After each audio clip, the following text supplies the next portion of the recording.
The Degenerates es una película del año 2021, dirigida y protagonizada por Jonathan Demme, en compañía de Felicia Fisher, una dupla que ha trabajado continuamente en la producción de una variedad de filmes bajo el sello Erotic Grotesque Nonsense, el cual hace referencia al movimiento cultural japonés surgido en la primera mitad del siglo XX, conocido como Eroguro Nansensu. No confundir con el arte más contemporáneo del eroguro, donde proliferó todo tipo de expresión tanto visual como literaria, que empujaba los límites de lo visceral. En este movimiento, tal y como indica su nombre, la violencia erótica, grotesca y sin sentido alguno es llevada hasta su punto máximo, irónicamente, inspirada en incidentes reales ocurridos en aquella nación, que demostraban que la realidad podía ser mucho más aberrante que cualquier maquinación enteramente artística. El eroguro Nansensu es un tema cultural lo suficientemente amplio como para dedicarle un análisis aparte, pero para efectos de este caso, el trabajo de Jonathan Demme pretende emular esa brutalidad sin freno. En este sinsentido, The Degenerates es la muestra máxima de lo que esto significa. En compañía de su fiel actriz, esta película, que emula el estilo de metraje encontrado y que, dada su calidad, podría confundirse con algo proveniente de los 80 o 90, nos muestra la historia de una pareja entregada por completo al más mórbido hedonismo, acabando con la vida de un hombre, solo para pasar los días siguientes manipulando de forma macabra su cuerpo, impulsados por las sustancias y su propia mente trastornada.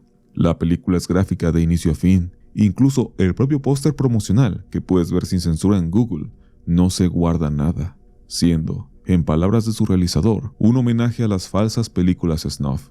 The Degenerates se ha ganado un lugar casi inmediato en el oscuro mundillo de las películas crudas, inquietante hasta el punto de parecer real. Pero quizá lo más oscuro de este título no es el metraje en sí, sino que, emulando al clásico Eroguro Nansensu, está basada en un abominable e indigesto crimen real. Pero para desenmarañar el núcleo podrido de esta historia, debemos retroceder al verano de 1982, a una ciudad que se desmoronaba bajo el peso de su propia decadencia, Detroit, Michigan. En aquella época, la llamada Motor City era un símbolo de la ruina americana. Las fábricas de automóviles, antaño el orgullo de la nación, cerraban una tras otra, dejando a cientos de miles de personas sin empleo. Las calles estaban llenas de autos oxidados, casas abandonadas y un aire de desesperanza que se colaba en cada esquina. La violencia era endémica. Con más de 800 homicidios al año, Detroit se había ganado el título de una de las ciudades más peligrosas de Estados Unidos. Los inviernos eran brutales, pero los veranos, como aquel julio, eran sofocantes, con temperaturas que alcanzaban los 32 grados centígrados, haciendo que la tensión en el aire fuera casi palpable. En este entorno vivía Robert Allen Bekowitz, un hombre de 33 años que, a pesar de las adversidades, había construido una vida modesta pero significativa, encontrando un refugio en el mundo de las motocicletas, convirtiéndose en un acérrimo motorista que llegaría a obtener cierto cobijo en los clubes propios de esta afición.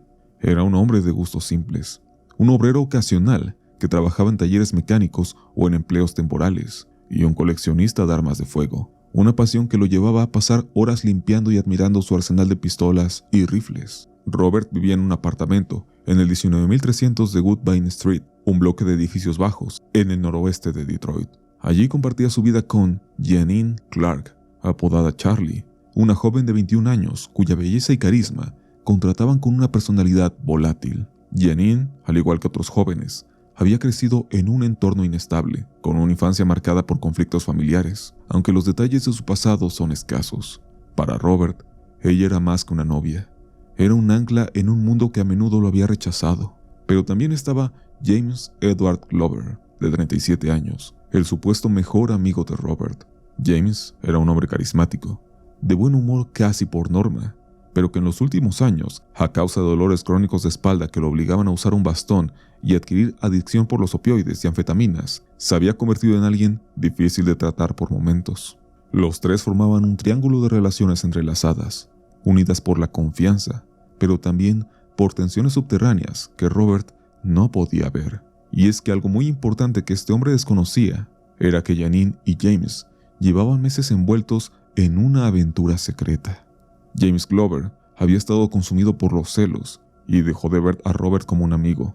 guardándole rencor y apuntándolo como un rival. Janine, atrapada en una dinámica de poder con ambos hombres mayores, alimentaba esa rivalidad, ya sea por manipulación consciente o por su propia inestabilidad emocional. Las drogas eran el combustible de esta tormenta, anfetaminas que mantenían a Glover y a Janine en un estado de hiperactividad paranoica, opioides que nublaban su juicio, y una mezcla de alcohol y marihuana que llenaban las noches en el apartamento.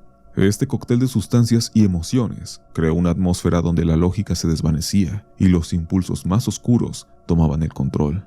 Hasta que de forma casi fortuita pero predecible, la noche del 14 de julio de 1982, todo colapsó. Cerca de las 11 de la noche, Robert y Janine estaban en el sofá, viendo The Benny Hill Show en su viejo televisor, riendo a carcajadas con aquel clásico programa cómico, cuando de repente Glover, que había estado bebiendo y consumiendo anfetaminas, entró al apartamento con una calma inquietante. Sin decir una palabra, tomó una de las pistolas de Robert, una calibre 45 de su colección, y se acercó por detrás. El disparo fue ensordecedor. Una bala que atravesó la nuca de Robert, matándolo al instante. Su cuerpo se desplomó sobre el sofá, con la sangre comenzando a empapar la tapicería, pero Glover no había terminado. En un arranque de furia, tomó un cuchillo de cocina y apuñaló el cuerpo de su víctima 83 veces, desgarrando su pecho, abdomen y extremidades con una violencia que parecía no tener fin. Las heridas eran tan profundas que algunas atravesaron órganos vitales, dejando el cuerpo casi irreconocible, con carne rasgada y huesos expuestos en varios puntos. Lo que siguió fue tan desconcertante como oscuramente atroz. En los 3 días posteriores, Janine y Glover, ahora unidos por el crimen, no intentaron huir ni ocultar el cuerpo de inmediato. En lugar de eso, se sumergieron en un frenesí de depravación. Bajo los efectos de anfetaminas y opioides sintéticos, convirtieron el apartamento en un escenario de pesadilla. Comenzaron a desmembrar el cadáver, cortaron el cuerpo en al menos 14 partes: brazos, piernas, torso, cabeza, partes nobles y otros segmentos, todo separado con una precisión grotesca que dejaba tendones colgando y sangre goteando por horas. La sangre cubría el suelo, las paredes y los muebles, formando charcos que se secaban en manchas oscuras y pegajosas. Las vísceras, expuestas al aire del cálido verano, comenzaron a descomponerse rápidamente, llenando el apartamento con un hedor insoportable a carne podrida que los vecinos atribuían vagamente a basura acumulada o a un animal muerto en algún rincón. Pero la mutilación no fue lo peor, fue solo el comienzo de un ritual macabro. Glover y Janine, en un estado completo de psicosis, comenzaron a interactuar con los restos de Robert de maneras que solo pueden describirse como aberrantes y profundamente perturbadoras. Posaron con las partes del cuerpo en una serie de al menos 11 fotografías Polaroid, capturando actos explícitos y degradantes que involucraban los restos. Estas fotos, tomadas con la cámara de Glover, no eran meros registros, eran una suerte de celebración enfermiza. Algunas imágenes mostraban a Janine sosteniendo la cabeza de Bekowitz, con una sonrisa distorsionada en el rostro, mientras la sangre aún goteaba. Otras eran aún más gráficas: Glover posando con las piernas de su víctima como si fueran trofeos, o Janine insertando objetos en las cavidades abiertas del torso, simulando actos íntimos con las entrañas. Una de las más notorias, según descripciones de investigadores, involucraba a Janine con las partes íntimas de su víctima en la boca, un acto incomprensible de horror con humillación absoluta. Estas fotografías, que serían reveladas durante la investigación, no solo documentaban el horror, sino una desconexión total de todo aquello que podríamos llamar humano, como si aquello que alguna vez fue un ser humano se hubiese convertido en un objeto diseñado para la depravación. En este punto, hay que decir que varios años después, algunas de estas imágenes se filtrarían en internet, pero debido a su propia naturaleza, eran tratadas como una leyenda urbana, incluso en los foros más oscuros, siendo la clase de material que hace dudar incluso a los entusiastas de lo perverso. Durante esos 3 días, el comportamiento de los perpetradores era por mínimo salvaje. Janine salió del apartamento al menos 2 veces, una para comprar carretes adicionales de película Polaroid en una tienda de conveniencia cercana, ya que parece que las primeras imágenes captadas no le eran suficientes, y otra para asistir a una venta de garage en el vecindario, donde compró objetos triviales como si nada hubiera pasado, charlando casualmente con vecinos mientras el cadáver de su novio yacía en casa. Glover, mientras tanto, se paseaba por el pórtico, fumando cigarrillos y gritando obscenidades a la calle en la madrugada. Nada fuera de lo normal dentro del ya descrito ambiente de marginación en el que nos encontramos.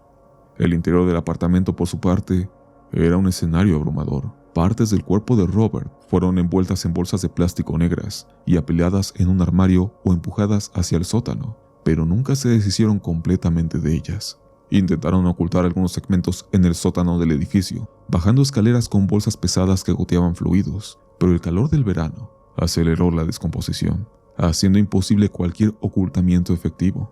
Otras partes quedaron expuestas sobre la mesa de la cocina o en el baño, donde la sangre se mezclaba con el agua estancada en la ducha.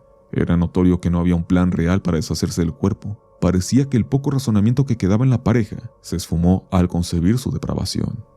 El 17 de julio de 1982, al cuarto día, la pesadilla terminó de golpe. Janine, quizás abrumada por la culpa, la falta de sustancias o el miedo a que el olor atrajera la atención, tomó el teléfono y llamó a la policía. Su confesión fue fría y detallada. Admitió el crimen.